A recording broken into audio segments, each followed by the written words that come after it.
Praise the Lord. Good morning. கர்த்தர் நல்லவர், அவர் கிருபை என்றும் உள்ளது. ஏசாயா 9ஆம் அதிகாரம் 8ஆம் வசனம்.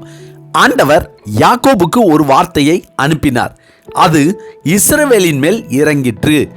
ஏசாயா 9ஆம் அதிகாரம் 8ஆம் வசனம்.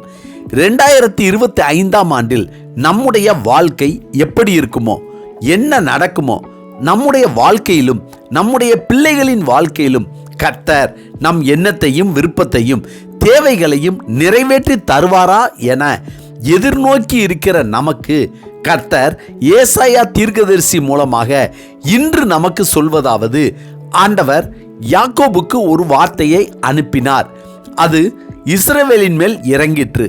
அதுபோல இஸ்ரவேலின் தேவனாகிய கர்த்தர் நம்முடைய வாழ்க்கையிலும் ஒரு வார்த்தை சொல்வாரானால், தம்முடைய தீர்க்கதரிசிகள் மூலமாக நமக்கு ஒரு வார்த்தை அனுப்புவாரானால், அந்த வார்த்தை நம்மேலும் நம்முடைய பிள்ளைகளின் மேலும் நம்முடைய சந்ததியின் யாவர் மேலும் அது நிலைத்து நிற்கும். எப்படி எனில், கர்த்தர் யாக்கோபிடம் உன் பேர் என்ன என்று கேட்டார். அதற்கு அவன் யாக்கோபு என்றான். அப்பொழுது கர்த்தர், உன் பேர் இனி யாக்கோபு எனப்படாமல் இஸ்ரவேல் எனப்படும் என்று சொல்லி அவனுக்கு இஸ்ரவேல் என்று பெயரிட்டார். தேவனோடும் மனிதனோடும் போராடி மேற்கொண்டாயே என்றார்.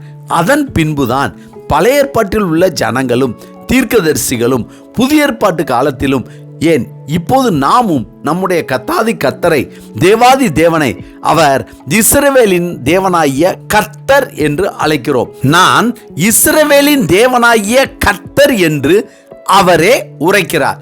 கர்த்தர் யாக்கோபுக்கு ஒரு வார்த்தை தான் சொன்னார், அது இஸ்ரவேலின் மேல் இறங்கிற்று. இந்த வார்த்தையை குறித்து நாம் இன்னும் தியானித்து பார்த்தோமானால், யாக்கோபை இஸ்ரவேல் என்று அழைத்த தேவன் பின்னும் அவனை நோக்கி, நான் சர்வ வல்லமையுள்ள தேவன், நீ பலுகி பெருகுவாயாக, ஒரு ஜாதியும் பற்பல ஜாதிகளின் கூட்டங்களும் உன்னிடத்திலிருந்து உண்டாகும், ராஜாக்களும் உன் சந்ததியில் பிறப்பார்கள், நான் ஆபிரகாமுக்கும் ஈசாக்குக்கும் கொடுத்த தேசத்தை உனக்கும் கொடுப்பேன், உனக்கு பின் உன் சந்ததிக்கும் இந்த தேசத்தை கொடுப்பேன் என்று சொல்லி தேவன் அவனோடே பேசின ஸ்தலத்திலிருந்து அவனை விட்டு எழுந்தருளி போனார். கர்த்தருக்கு பிரியமானவர்களே, கர்த்தர் இஸ்ரவேலுக்கு சொன்னபடியே அந்த வார்த்தை அவன் மேல் இறங்கி அதை நிறைவேற்றியது. இந்த ஆண்டின் முடிவில் கடைசி நாட்களில் இருக்கிற நாமும் சர்வ வல்லமை உள்ள சேனைகளின் தேவனாகிய கர்த்தரை நோக்கி யாக்கோபு ஜெபித்ததைப் போல நாமும் போராடி ஜெபித்து ஒரு வார்த்தையை பெற்றுக்கொண்டோமானால், கர்த்தர் நமக்கு அனுப்பும் வார்த்தை நம்முடைய வாழ்க்கையில் நிச்சயம் நிறைவேறும். நம்முடைய சந்ததியின் சந்ததி வாழ்க்கையிலும் நிச்சயம் நிறைவேறும். நாம் நினைப்பதற்கும் வேண்டுவதற்கும் அதிகமான ஆசீர்வாதத்தை நம்முடைய வாழ்க்கையிலும் நம்முடைய பிள்ளைகளின் பிள்ளைகள் வாழ்க்கையிலும் கொண்டு வரும். எனவே இதை நாம் நம்முடைய மனதில் நிறுத்தி தேவனிடத்தில் ஒரு வார்த்தையை பெற்றுக்கொள்வோம். வரும் நாட்கள் நாமும் நம்முடைய பிள்ளைகளின் பிள்ளைகளும் ஆசீர்வாதமாய் வாழ்வோம். ஆமென். ஜெபிப்போமா.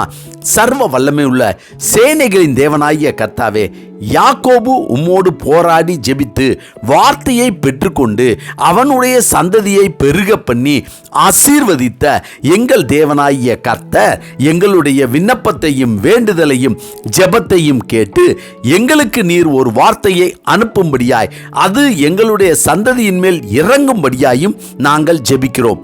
கர்த்தாவே, இந்த நாளை நீர் எங்களுக்கு கொடுத்ததற்காய் நன்றி. இந்த நாளிலும் பிறந்த நாள் மற்றும் திருமண நாள் காண்கின்ற யாவருக்கும் கர்த்தருடைய வார்த்தை அவர்கள் மேல் இறங்கி அதை அவர்களுடைய வாழ்க்கையில் நிறைவேற்றி தர வேண்டும் என அவர்களுக்காக நாங்கள் ஜெபித்து அவர்களை வாழ்த்தி ஆசீர்வதிக்கிறோம். நல்ல பிதாவே, ஆமேன் ஆமேன். கர்த்தர் நல்லவர், அவர் கிருபை இன்று முழுவதும் நம்மோடு கூட இருப்பதாக. ஆமென்.